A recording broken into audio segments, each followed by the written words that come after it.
Hello and welcome back to Turner Music Academy, ladies and gentlemen. Happy evening to you.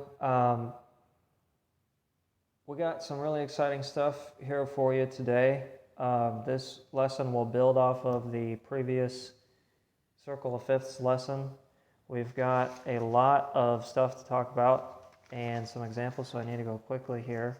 Consider being a supporter of this channel. Like, share, subscribe to videos, and also check out my other channel, Turner Life Sport. I'm going to be making a vlog tomorrow where I'm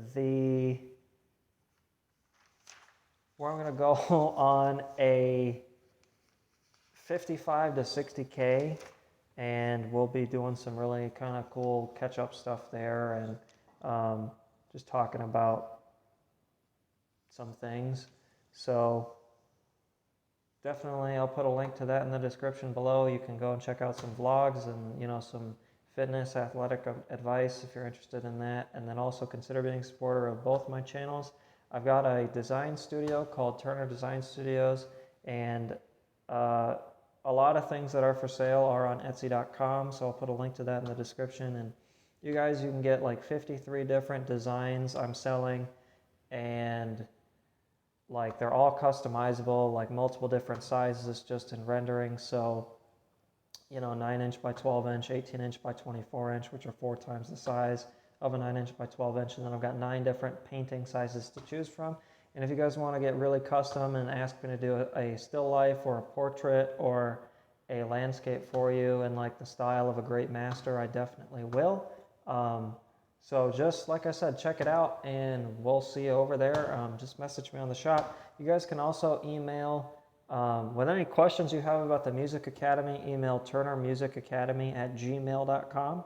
You can email any questions you have about the design studio at turnerdesign11@gmail.com.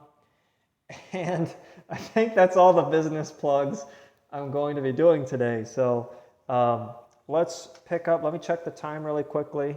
So we're at 2 minutes, so that's really great. This is a huge lesson, you guys, so I'm going to take my time with it. And I am going to be picking up in the book where I left off in that, and we will read at least 5 minutes of the book. So again, I'll just say briefly because I have time.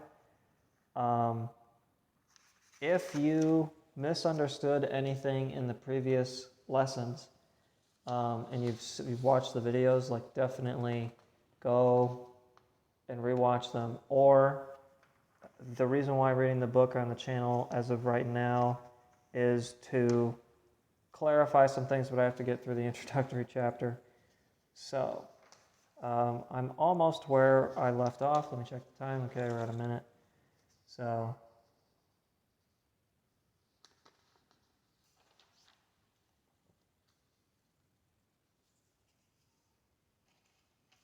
I'm almost there. Okay, so here we go.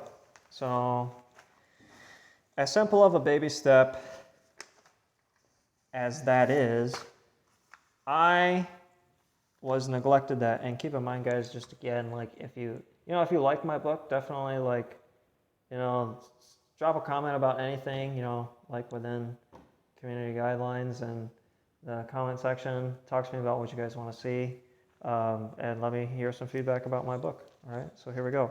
So with hindsight, my estimation concludes that I was in fact neglected it because learning key signatures comes professionally with a learning of music theory, mainly the circle of fifths and scale theory, which is what we will be talking about today.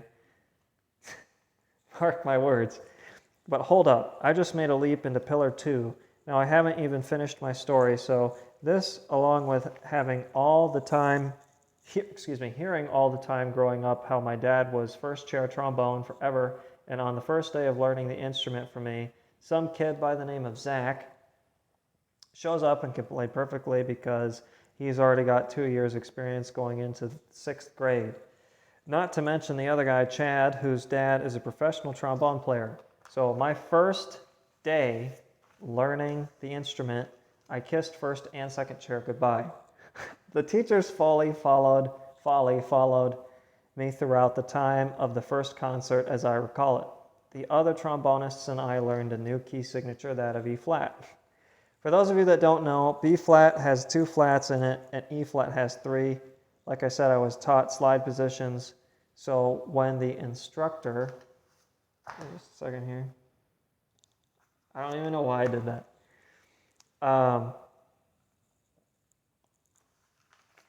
Initially went over the key signature, I thought I read the key by adding 1 flat to the position that I would start on because B flat is first position. I even asked this and the teacher said, that's right. I knew that was incorrect though. So fast forwarding to learning E flat major because E flat is 3rd position. I was playing an A in 2nd position repeatedly. This infuriated my teacher, Mr. Fisher, who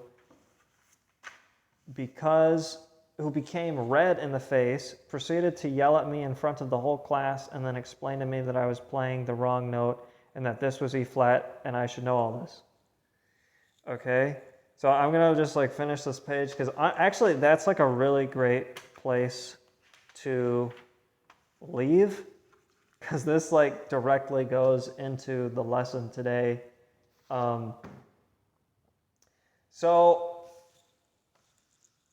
Keeping that in mind though, I do want to like share one more page maybe.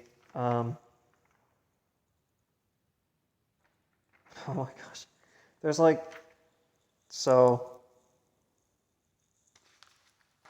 okay, so I'll just read like another paragraph. So even though I applied myself, that set the tone pretty much for the rest of my school career.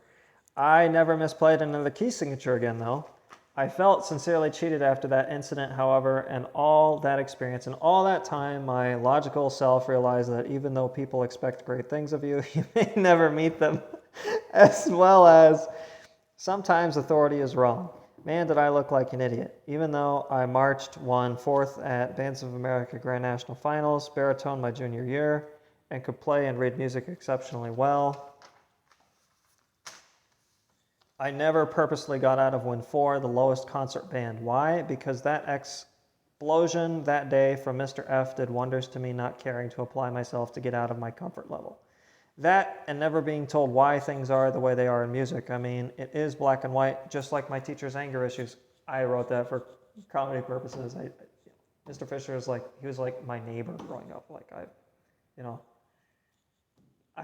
I'm not mad at him is what I'm saying.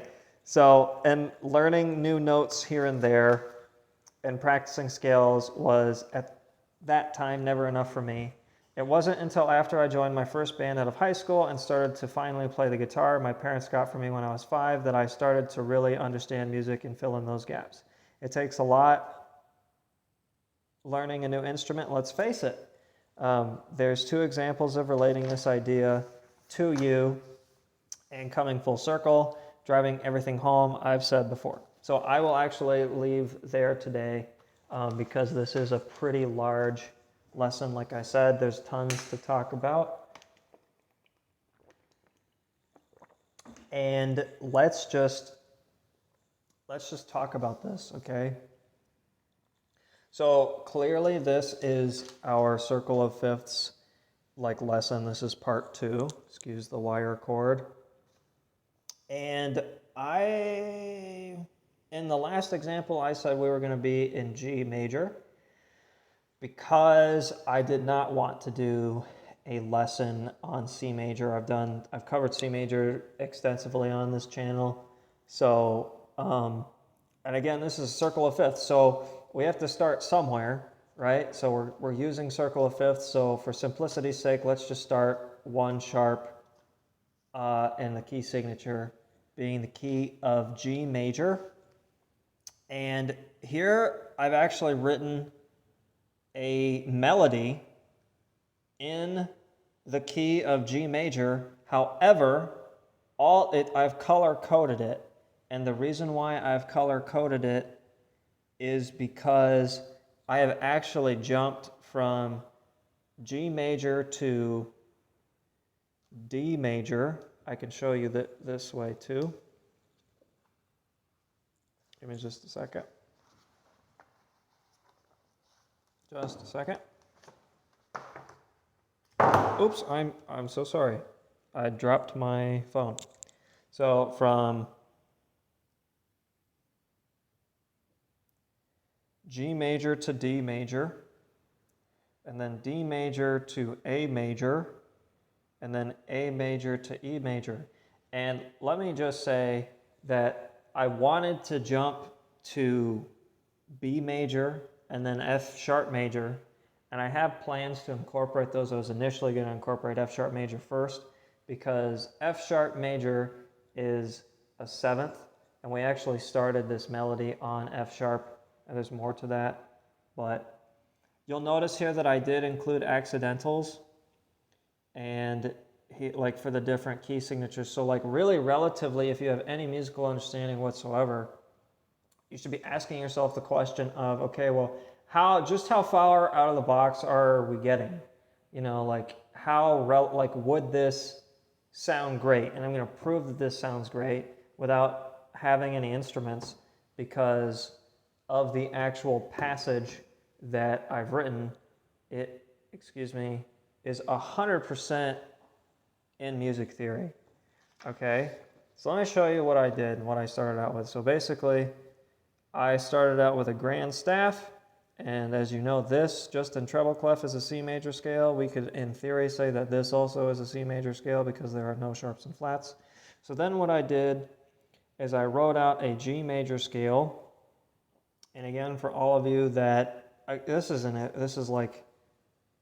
like beyond an advanced lesson. Like this is a master lesson right now, like in terms of use of scales and circle of fifths to orchestrate a melody.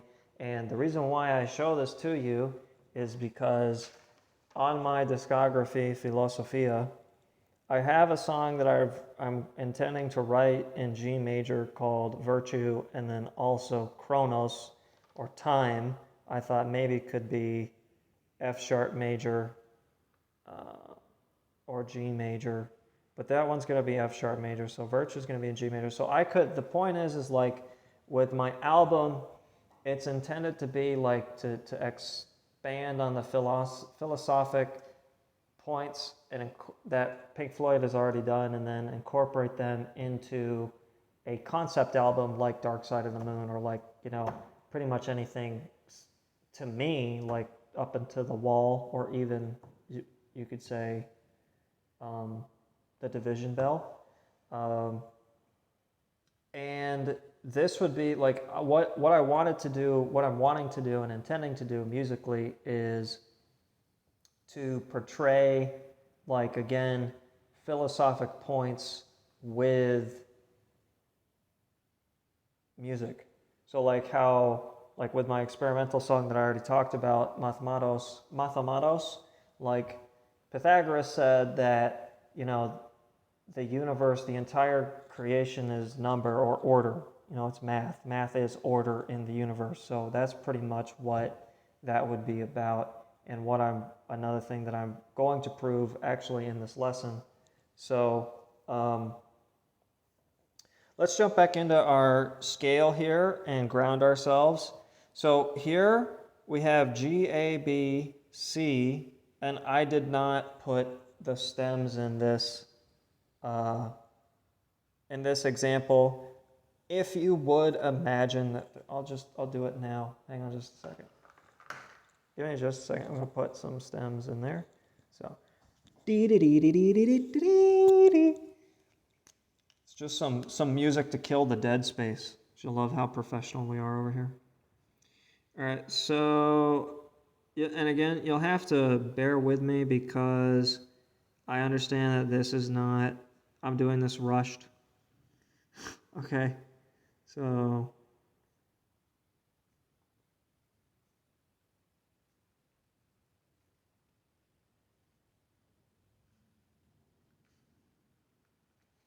okay, so let's go back to our example now that I've written in the stems.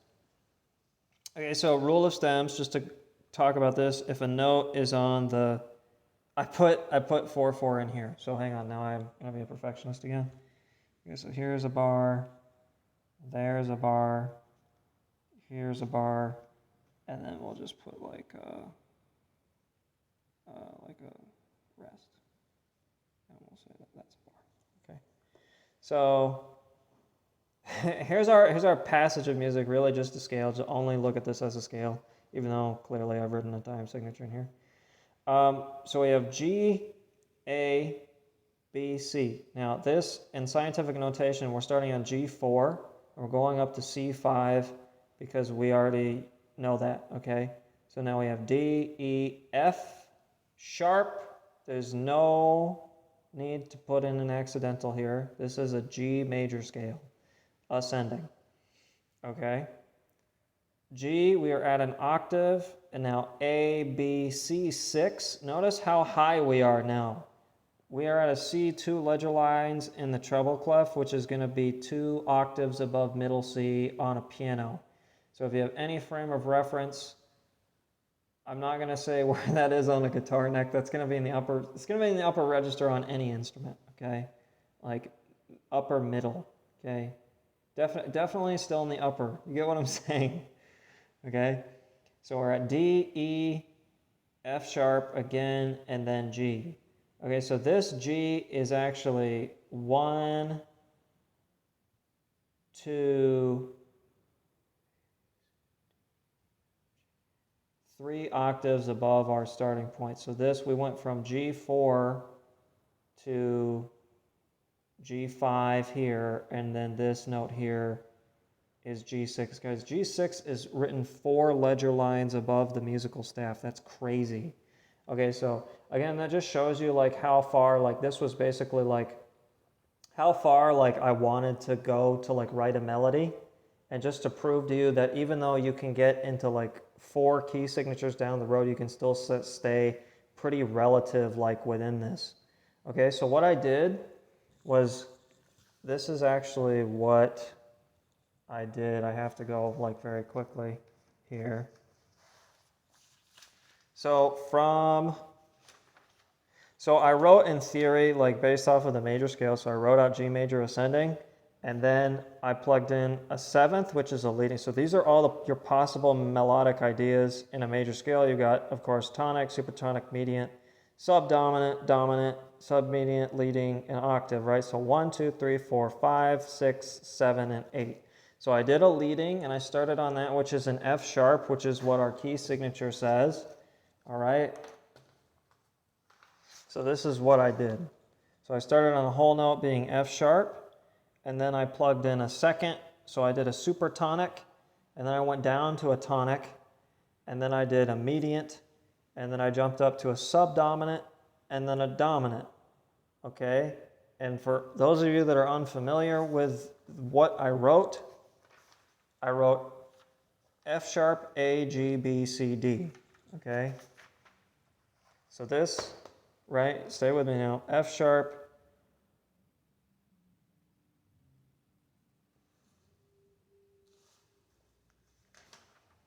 A, G, B, sorry. Yeah, I'm sorry. F sharp, A, G, B, C. And what is this? Okay. The last note I plugged in as a 5th. All right. So if you just look here, that would be a D. And this is where the circle of fifths comes into play. We know that this and this are a 5th apart. And so we plug in a key signature. We plug in a sharp. We know that this and this are a 5th apart, so we have another key signature. So now what I did was I ended on a half note here, which is D in treble clef. And I put a rest to indicate to the musician and the soloist that they could just rest for a beat. And now we're actually, for this red passage here, we're actually in D major, which has 2 sharps in it. Okay? But what I wanted to prove in theory, hang on, let that focus. There we go. So D major. What I wanted to prove in theory is that this could still sound like you're in the original key. So notice, because there's only added an extra sharp in the key signature, I only have 1 accidental. and that is C sharp, because again, I plugged in a 7th for D major scale. So D major ascending is D, E, F sharp, G, A, B, C sharp, D. All right. This is probably going to split into a part 3. Then I went back to a 4th, which originally would be G, which is a G. So that's actually a tonic, right? And then I went to a 1st, which is a D, which is a 5th in our tonic scale. And then I went to a 2nd, which is an E, which is a 6th in our scale. And then I went to a 3rd, which again is F sharp, which is a 7th in our original scale. And then I went to our 5th, which is actually a 2nd in our original scale. So a great passage of music. All right. So far, for the sake of time, I got to do this quickly. I've written F sharp, A, G, B, C, D, C sharp, G, D, E, F sharp, A. And again, I've ended on an A major, which if we look at our circle of fifths, is the next 5th. And keep in mind, if you were to just to play if you were just to do like a 1-to-5 ratio, so a first and then a dominant ratio all the way around the clock, okay, you would be, it's basically like you playing that note and then just playing a 5th after that with no melody for the 5th to dominate. It would sound incorrect. It wouldn't sound incorrect, but it would sound weird, because you can liken it to the note being like a skydiver or a cyclist on a long descent on a road bike, right? And let's just do the skydiving example. So that's, the note is you jumping out of the plane, and then the jump is the actual frequency plateau to the next point in space, and then that would be the same pattern repeated. Or if you want to do a descent of a mountain, so you're here, right? And this is you. We'll just say my hand, and thinking outside of the box is you being a note in theory, okay? And you're at the top of a mountain, and then you go, so you going down would be like this, and then you hit the 5th, so you hit that plateau coming down, and then it would again be a huge drop. So going ascending in music, it would be like this, and then a dead vertical almost, and then almost like a dead horizontal. And that's the geometry. So it's like a staircase just going up. It doesn't sound, dimensionally, it doesn't sound right. It does not sound very consistent and would not fit into any genre of music, okay? Whether it's rock, jazz, classical, blues, etc., R&B, pop, whatever. Especially pop, okay? That's where I'm going to end, and we're going to pick back up on this in part 3. Thanks for watching.